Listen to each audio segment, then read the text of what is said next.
코미디에 빠지다가 기획되기 전에는 웃고 또 웃고라는 또 다른 코미디 프로가 있었고, 그 프로는 비록 심야 시간 방송이라는 핸디캡이 있기는 했으나 나도 가수다 등의 코너가 어느 정도 인기를 끌고 화제몰이도 하는 등 아주 성과가 없지는 않았다. 그러나 2012년에 들어서는 장기간의 자산 노조 파업으로 인해 많은 수의 예능 프로그램들이 올스톱되는 사태가 발생했고, 웃고 또 웃고도 어김없이 직격탄을 맞아 장기간 방송되지 않았기 때문에 서서히 잊혀져 갔고, 2012년 2월 방송을 마지막으로 방송이 재개되지 못해 결국 소리소문 없이 종영되었다. 그 사이 처음부터 그러잖아도 입지가 위태로웠던 MBC 공채 개그맨들은 이 프로가 생긴 10월까지 한순간에 어떻게 먹고 살아야 할지를 심각하게 고민하게 되었고, 게다가 그 과정에서 전환규, 이국주 등의 간판 개그맨들은 코미디 빅리그로 갔다는 이유로 MBC 개그계에는 다시는 발도 못 붙이게 되는 등 분위기도 매우 어수선해졌다. 게다가 2011년에 웃고 또 웃고의 편성으로 개그 프로그램이 생겼다는 이유로 MBC는 이미 19기 공채 개그맨도 선발해 두었던 상태. 결국 개그맨이 개그를 할 터전 없이는 이와 같은 이탈 현상을 피할 수 없다는 공감대가 형성되고, MBC 공채 개그맨 출신인 대선배 박명수가 합류하면서 개그 프로그램이 다시 생기게 되었다. 그 과정에서 하하라는 가제로 비공개 녹화 프로그램으로 편성하기로 한 기존 계획은 수정되고, 다시 개그 콘서트와 같은 공개 코미디로 기획되어 방송이 시작되었다. 사실 공개 코미디 프로그램은 가성비 면에서 영 좋지 않다는 평가를 받는 편이다. 공개 방송이라서 PPL도 무척 제한적인 편이고,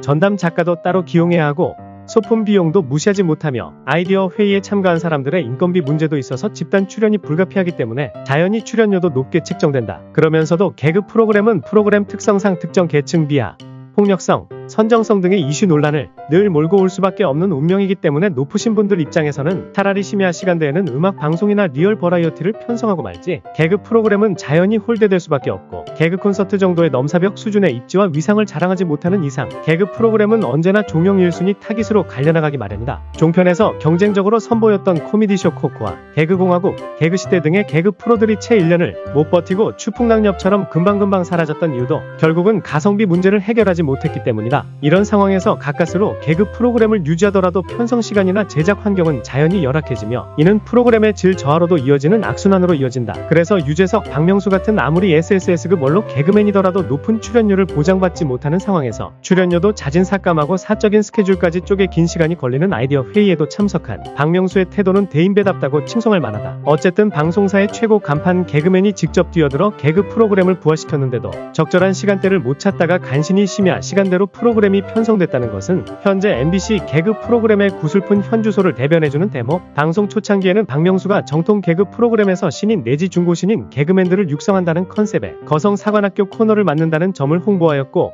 초반에 관심몰이에는 성공했다. 그러나 자정을 넘긴 시간이라는 한계 때문에 시청률은 2%대로 매우 저조했고, 그런 상황에서 개그 콘서트의 용감한 녀석들이라는 코너에서 타사 개그맨인 신보라가 프로그램은 재미있는데 시청시간이 너무 늦어서 코미디에 빠지는 게 아니라 잠에 빠질 거라며 독설을 날린다. 타사의 경쟁 코너를 언급하는 금기가 아직까지 완전히 사라진 것은 아님에도 신보라는 방송사와 프로그램명까지 애둘러 말하지 않고 직접 언급했다. 신보라의 이와 같은 발언은 동업자 정신이 느껴지는 개념 발언으로 회자되었고, 그 덕분에 프로그램의 인지도도 조금 상승하는 효과를 거뒀다. 그리고 그 발언이 나온 지 얼마 안 있어 코너의 방송시간이 1시간 당겨지게 되어 프라임 시간대에 살짝 걸친 오후 11시 25분으로 편성시간이 바뀌게 되었다. 이후에는 개그투나잇과 엇비슷한 시청률을 내는 정도. 첫 방송은 신인급 개그맨들이 꾸민 코너와 종전 MBC 간판 공채 개그맨들이 꾸민 코너, 그리고 거성사관학교, 이렇게 딱 3등분이 되어 꾸려졌다. 거성사관학교는 제일 마지막에 방송되는 코너였고 분량도 압도적으로 길었다. 거성사관학교는 애초에 목표가 신인 개그맨들 및 추락한 MBC 개그 프로의 인지도를 높일 목적으로 시작되었다 보니 공개 개그 프로그램 포맷임에도 무한도 전풍의 자막을 사용하고 효과음을 집어넣는 등 사실상 개그 프로 안에 뚝 떨어진 버라이어티 코너에 가까웠다. 2012년 연말에는 거성사관학교 코너가 종영되면서 박명수도 하차하게 되었다. 다만 방송사는 거성사관학교는 시즌제 코너라고 하며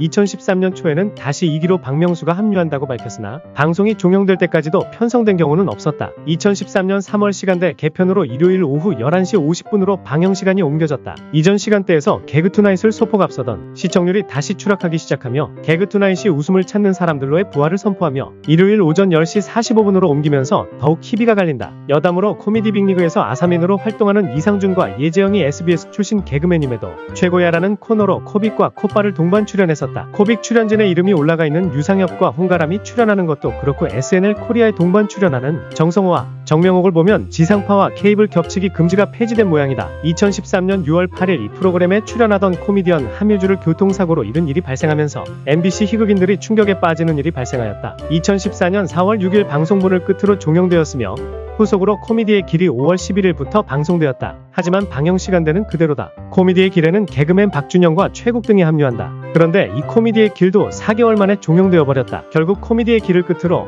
MBC의 코미디는 막을 내리고 말았다.